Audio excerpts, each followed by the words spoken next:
ಅವರು ಯಾರು ಮಾಡಿದ್ರು ಅಂತ ಬನ್ಸವರಿಗೆ ಬೀದಿಗಿಳಿದು ಹೋರಾಟ ಮಾಡ್ಬೇಕು ಸರ್. ಅವ್ರ ಮೇಲೆ ಹೋರಾಟ ಮಾಡಕ್ಕೆ ರೆಡಿ ಇಲ್ಲ ಅವರು. ಇದು ಸತ್ಯಾಸತ್ಯದಲ್ಲಿ ಈಚೆಗೆ ಬರ್ಬೇಕು. ಈಚೆಗೆ ಬರ್ದಾನೆ ಸುಮ್ಮನೆ ಯಾರ ಮೇಲೆ ಕೆಲಸ ದಿನಾ ಪ್ರೆಸ್ ಮೀಟ್ ಮಾಡ್ತಾರೆ. ರೈತರ ಬಗ್ಗೆ ಮಾತಾಡಲ್ಲ. ದಿನ ಅಸಹ್ಯ ಆಗಿರೋ ಕೆಲಸ ಸರ್ ಅದು. ಅದೇನು ಒಳ್ಳೆ ಕೆಲಸನ? ಅವನು ಯಾರೋ ಹೇಳ್ತಾನೆ ಅಂತ ಅವನ ಮೇಲೊಂದು ಅವನಿಗೆ ಇವ್ರು ಅಂತ ಉಂಟು. ಅದಲ್ಲ. ಇವರು ಒಂದ್ ಗುರಿ ಇಟ್ಕೋಬೇಕು. ಇವ್ರು ಮಾಡಿಲ್ಲ ಅಲ್ವಾ, ತಪ್ಪಾಗಿದೆ ಅಲ್ವಾ, ಅಥವಾ ಈ ಸತ್ಯ ಹೊರಗಡೆ ಬರ್ಬೇಕಲ್ವಾ? ಇವ್ರಿಗೆ SIT ಮೇಲೆ ನಂಬಿಕೆ ಇಲ್ಲ ಅಲ್ವಾ? CBI ಮೇಲೆ ನಂಬಿಕೆ ಇದೆ ಅಲ್ವಾ? ಹಾಸನದಲ್ಲಿ ಯಾರೋ ಹಂಚವ್ರೆ ಅಂತಾರಲ್ವಾ? ಹಂಚಿರೋದು ಯಾರು? ಅದು ಈಚೆಗೆ ಬರ್ಬೇಕಲ್ವಾ?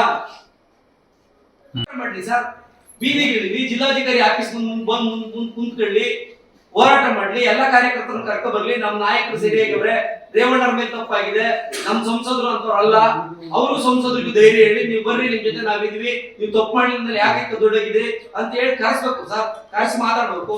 JDS ಕಾರ್ಯಕರ್ತ ಅಂತ ಹೇಳ್ಕೊಳಕ್ ಅವ್ರಿಗೆ ನೋವಾಗ್ತೈತಿ ಸರ್. ಬಂದ್ರೆ ಯಾರೋ ಹೆಣ್ಮಕ್ಳು ಹೇಳ್ತಾ ಇದ್ದು ಬರೋಲ್ಲ ಯಾರುವೆ, JDS ಕಾರ್ಯಕರ್ತರು ಅಂತ ಹೆಣ್ಮಕ್ಳು ನಾವು ಬಂದ್ರೆ ಮಾರ್ಫಿಂಗ್ ಮಾಡ್ತಾರೆ ಅಂತ ಹೇಳ್ತಾರೆ. ನಿಜ, ಮಾರ್ಫಿಂಗ್ ಅಲ್ಲ, ಅದು ನೋವು ಹೇಳಂಗೇ ಇಲ್ಲ.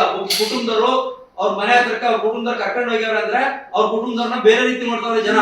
ನಾನು ಸತ್ಯ ಹೇಳ್ತಾ ಇರೋದು. ನೋವಾಗ್ತಾವೆ ಸರ್, ನಮಗೂ ನೋವಾಗಿವೆ. ನಾವು ಅಲ್ಲೇ ಬೆಳೆದವ್ರು, ಅವ್ರ ಮನೇಲಿ ಹೋಗ್ಯಾರ, ಅವ್ರ ಮನೇಲಿ ಒಂದ್ ದಿವಸ ಊಟ ಮಾಡಿದ್ವಿ.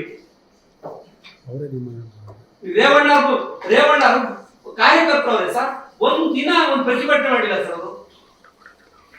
ಸ್ಥಳೀಯ ಹಾಗೂ ನಿಖರ ಸುದ್ದಿಗಾಗಿ ಸಬ್ಸ್ಕ್ರೈಬ್ ಆಗಿ ಬೇಮಾ ವಿಜಯ ಡಿಜಿಟಲ್ ಯೂಟ್ಯೂಬ್ ಚಾನೆಲ್ ಹಾಗೂ ಪಕ್ಕದಲ್ಲಿ ಕಾಣುವ ಬೆಲ್ ಐಕಾನ್ ಕ್ಲಿಕ್ ಮಾಡಿ ಕ್ಷಣ ಕ್ಷಣದ ಅಪ್ಡೇಟ್ಗಳನ್ನು ಪಡೆದುಕೊಳ್ಳಿ.